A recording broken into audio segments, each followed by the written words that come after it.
Welcome guys, this is P Moto Vlogs 077. जोंहा दिनै गामियाव मोनसे माबा जालायबाय माथावरि थेनायनि दैमा बारफ्लंनायनि बेखौ आं नोंथांमोननि सिगाङाव दिन्थिलांनो नाजानि फारसेनिफ्राय फारियै नायलांदो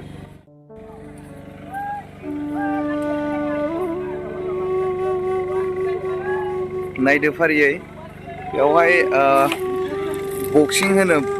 ना बेटा होनो जायखिजाया बस्थायाव सोनानै बालाखौ दैमा होथेनायनि जगार खालामगासिनो ओमफ्राय नैबेवहाय हन्डाजों औवा गायनानै बस्था जाबनायनि लाहार फाहार बियो ओरैजाय मावथि हान्जाफोर नैबेवहाय मावगासिनो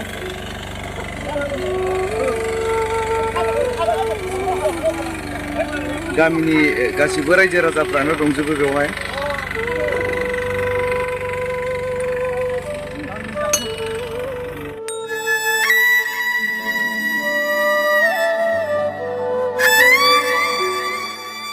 आंबो दैयाव हाबनानै दिन्थिनो नाजानि नै माबायदि नायदो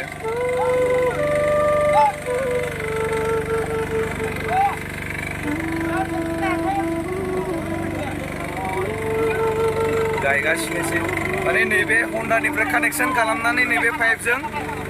हाखर खुरनानै औवा गायनायनि खामानि अयथासार लाहार फाहार गासिबो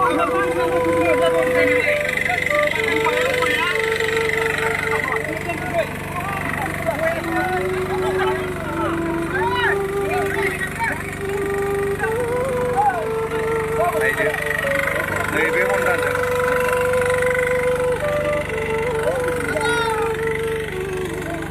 आरो ओरैजायहाय माबा बियो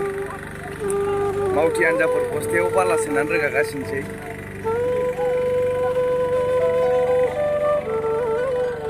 हाय हाय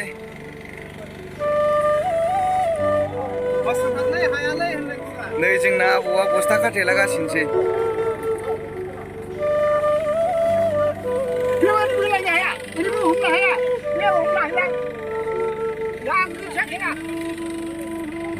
मोजाङै माव जोहोलावफोर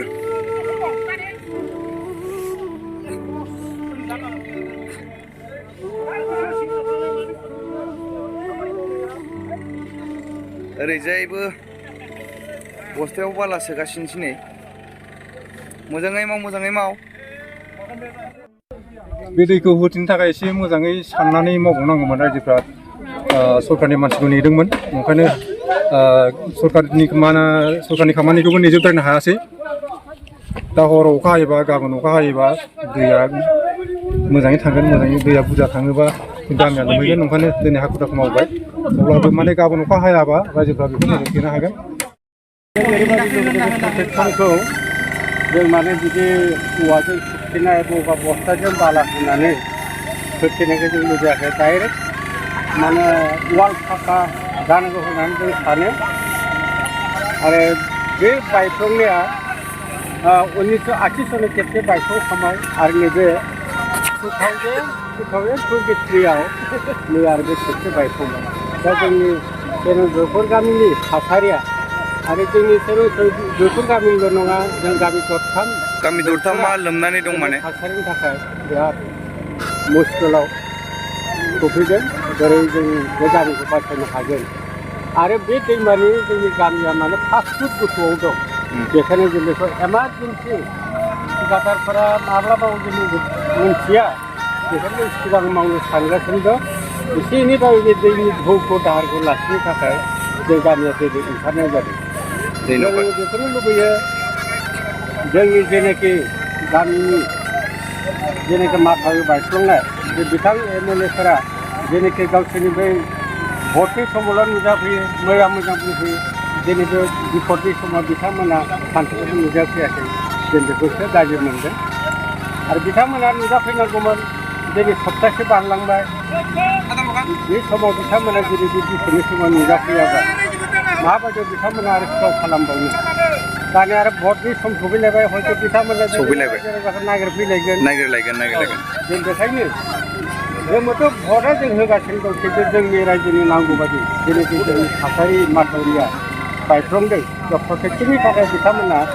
मोजां हाबा मावाखै माने गुरुत्व होआखै फिसा फिसौ बिदिनो खामानिखौ मावोबा रैखाथिनि थाखाय जेबो माथावरिया जोंनि थाखाय प्रटेक्सना माने मोजां जायाखै जों बेखौनो फाखा वाल होनो थाखाय जों बेखौ माने खावलायदों जोंनि बे BTWनिफ्रायबो आरो बेनिफ्राय बे MLA फान्डनिफ्रायबो जाहाथे बिथांमोना जोंनि बे माथावरिखौ मोजां खालामनो हायो बेखौ आसा थाबाय एपिल खालामनाय जाबाय आरोना दे गोजोन्थों आदसा नोंथांमोना बे जा जाथाय बे जाथायनि सोमोन्दै माबा मोनसे फोरमायनो आङो हांख्रायो जोंहा नैबे धेमाजि डिस्ट्रिक्ट सिमेन्सापुरि जोंनि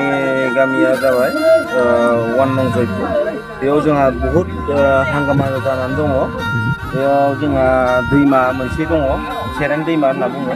बे सेरेन दैमाया जोंनि जयपुराव फैनानै बहुद खहा खालामो बेनि थाखाय जों बयबो मोनफ्रोमबो माबानिफ्राय जोङो सरकारनिफ्राय अनसुंथाइ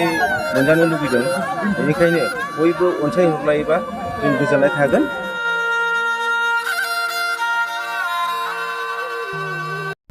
एसेनोसै भिडिअखौ मोजां मोनदोंब्ला लाइक शेयार कमेन्ट खालामनो दाबाव